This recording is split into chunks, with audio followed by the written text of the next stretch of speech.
ఇబ్రహీంపట్నం మండలం కొండపల్లి మున్సిపాలిటీ శక్తినగర్ తదితర ఏరియాలో 13-14 వార్డులు తిరుగుతూ ఉన్నాం. ప్రజల నుంచి మంచి స్పందన వచ్చింది. తప్పకుండా తెలుగుదేశం కూటమిని గెలిపిస్తామని చెప్పి చెప్తా ఉన్నారు. ఇప్పుడు శక్తినగర్లో ఉన్నాను. ఉదయం గడప గడప కార్యక్రమం, సాయంత్రం గ్రామాల ఆత్మీయ సమావేశాలు పెట్టుకుంటా ఉన్నాను.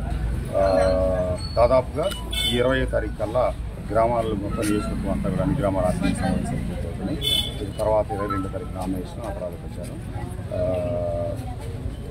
రాష్ట్రంలో ఎన్డీఏ కూటమిని గెలిపించాలని, చంద్రబాబు నాయుడు గారిని ముఖ్యమంత్రి చేయాలని చెప్పి ప్రజలందరూ భావిస్తూ ఉన్నారు. అదే రకంగా మైలవరం నియోజకవర్గంలో కూడా ప్రజల నుంచి పెద్ద మద్దతు వస్తూ ఉంది. ఎందుకంటే కారణం, ఈ ప్రాంతాల్లో వచ్చిన అభివృద్ధి ఆపేశారు అమరావతిని. అట్లాగే ఈ ప్రాంతానికి రావాల్సినటువంటి సాగునీటి ప్రాజెక్టుని ఆపేశారు. అట్లాగే మౌలిక వసతుల కల్పనకి డబ్బులు లేకపోయింది. అట్లాగే ఇబ్రహీంపట్నం కొండపల్లి మున్సిపాలిటీకి నేను పలు పర్యాయాలు ముఖ్యమంత్రి గారికి పత్రాలు ఇచ్చినా అది ఇంతవరకు కార్యరూపం దాల్చలేదు. ప్రధానంగా రేపు తెలుగుదేశం అధికారంలోకి వచ్చిన తర్వాత ఇబ్రహీంపట్నం కొండపల్లి మున్సిపాలిటీకి ఇంటింటికి కుళాయి విషయం మీద మొదటి ప్రాధాన్యత ఇచ్చి దానికి నేను పలు పర్యాయాలు తిరిగితే చివరిలో నోటిఫికేషన్ రావడానికి ఒక 10 రోజుల ముందు జీవో ఇష్యూ అయింది. కానీ అది టెండర్లు తీసి దాటలేదు.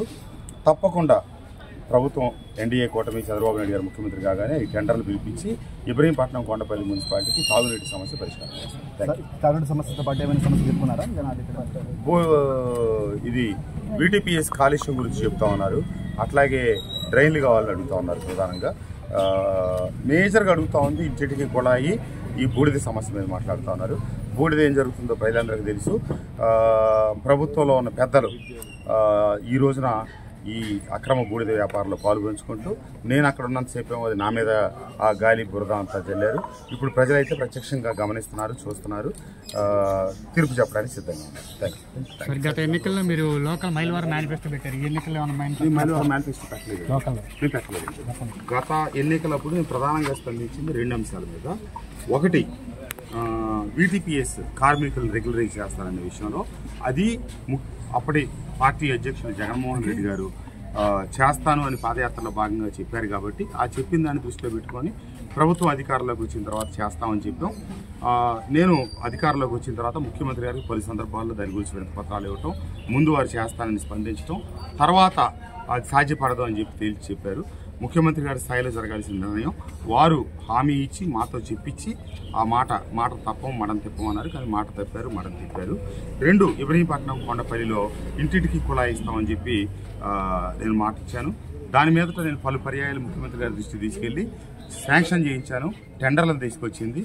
కానీ అది లైన్లోకి రాలేదు. టెండర్లు పూర్తి అవ్వలేదు, పని ప్రారంభం కాలేదు. ఎన్నికలు పూర్తి అవగానే వెంటనే ఆ పని తక్షణం ప్రారంభించినట్టుగా చూస్తాను.